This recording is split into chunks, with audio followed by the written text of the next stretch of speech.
Hey guys, before we get into this topic, I just wanted to say that this video is purely based on my thoughts, assumptions, generalization, and limited research I had at the time. It's just a question about morals, and I would like you to ponder with me. Thanks. Now on to the video. A lot of the times when my friends and my work colleagues talk about America, we often talk about the negatives.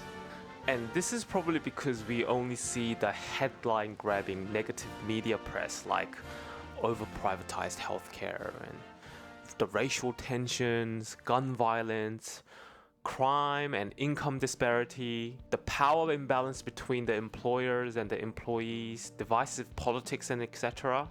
And the consensus seems to be that, oh, I wouldn't want to live in America, or oh, America is so stuffed at the moment.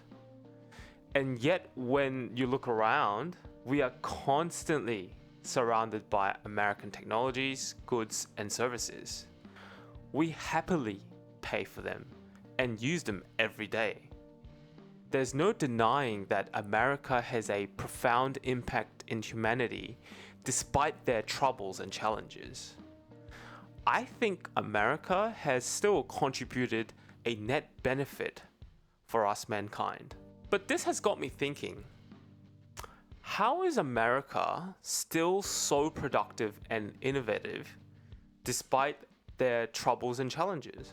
Now, I'm using America as an example because it's such a good case study, but I think you can use other countries that fit similar criteria. I will leave you with the question in the end, and I would love to hear your thoughts about it. If you think I've made an incorrect assumption or overgeneralization, please let me know in the comments, and perhaps you can change my opinion on this topic.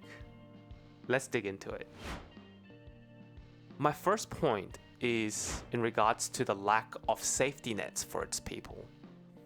Unlike many of the developed Western countries, America has a fairly minimum set of safety nets. They are just a few checks away from living on the streets. And fear is a great motivator. So to ensure that you don't end up on the street, people hustle, like a lot. For some, they take multiple jobs, and others keep working hard to keep their jobs. Whenever the labor market is tight, they take whatever that they can get. Even if the minimum wage is crap, and even if the employer is crap, the last place you want to end up is on the streets. On top of this, the rise of AI and automation is squeezing down this pool of work, forcing people to make even more sacrifices and forcing people to compete, taking whatever job it's left, even if the job is low paying and even if the job is deemed crap. Even some jobs that are traditionally known to be safe can now be replaced by AI, further contributing to this pool of desperate and disadvantaged. But hold on a minute, Dave. The lack of safety net and the fear of ending on the street can't possibly produce world-class technologies, goods, and services. Most of them are just trying to get by. They'd be too busy trying to make ends meet. And you're probably right. Apart from the very few outliers, a lot of these advancements will come from middle to high income earners. So let's talk about them. Because these desperate group of people are filling up jobs and creating goods and services at a low price, I believe this makes it easier for middle to high income earners to consume more than an average amount of goods and services. This then increases their standard of living and also helps them free up the time. I'll give you an example. I consider myself as a middle income earner, especially in Sydney. And due to their strong social services and worker protection, I wouldn't be able to afford hiring a cleaner or eat out as often, as they are more expensive than, say, hiring a cleaner in America. For middle to high income earners in America, they can afford to buy goods and services that free up time or enhance their day-to-day lives more than I can. They can spend more time in the office or work at their trade while enjoying a better lifestyle. And for businesses, they can also buy more goods and services since they're cheap, as well as using that extra money to pay for higher quality talent or putting more money down into research and development. So, in summary, the lack of safety net forces desperate people to take up low-paying jobs, which then enables companies to create cost-effective goods and services, which then benefits middle to high income earners, which they will free time to innovate, while companies benefit from the same, plus they get to use their spare cash to hire much better talent or research and development. Whether they systematically keep these people desperate and always have them readily available is probably topic for another day. Okay, Dave, that kind of makes sense. But what about countries that have a really good social security and workers' rights? Surely they are just as good. Great question, Dave. Let's have a look at France as an example.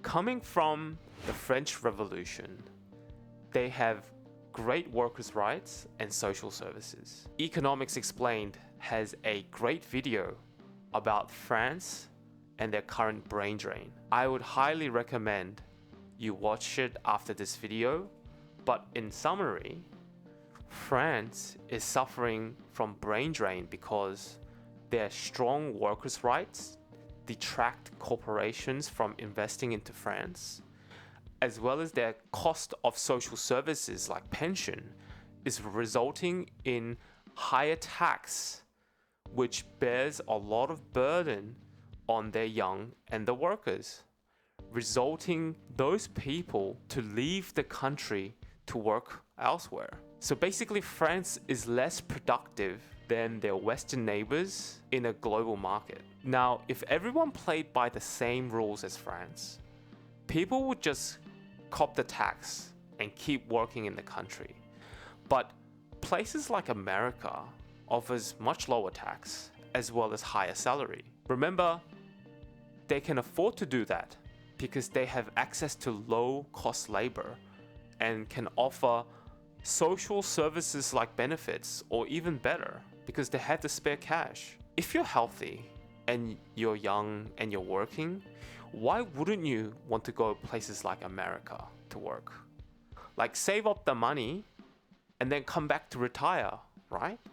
Now, places like Denmark and Australia are an odd case because they have a wealth of natural resources and their export market does really well. The people have voted to have a strong safety net, and they don't suffer from uncontrollable illegal migrants or absurdly strong pro-business policies. But in saying that, how many trillion-dollar companies do you see in these countries?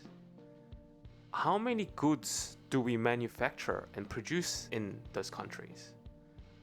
Because don't get me wrong, like, as a person who's living in Australia, I think our quality of life is very high, and I wouldn't trade it for anything. We will just keep earning a fair wage and enjoy our quality of life while we buy, the latest iPhone, Tesla EVs, and watch YouTube, benefiting from people who are taken advantage of, whether it's from America, China, Mexico, or otherwise. Do you think our ways of life would be the same if we didn't have these kind of countries? So my ultimate question is this: is this a good thing?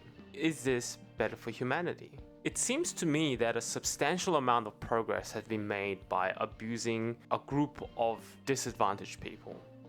And we've probably been doing this since the dawn of time with slavery. We are systematically taking advantage of others to increase our ways of life, giving us time and resources for us to innovate, create, and progress humanity. If 1 million people are suffering, but results in creating a life-changing goods and services that benefit 100 million people, is that still a good thing? If everyone on Earth and their needs have been fulfilled, who would innovate and produce goods and services at the pace that we will be making now? Wouldn't you just want to kick back and hang out with the boys?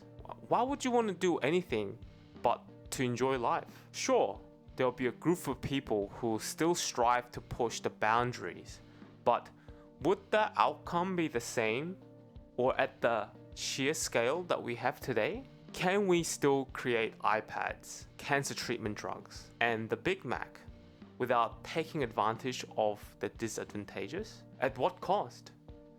Do you think the middle to high income people will be able to enjoy their high standard of living that they enjoy now? How can countries with strong labor laws and social services compete with countries that don't? If there was a button that makes 1 million people suffer but benefits 1 billion people, would you press it?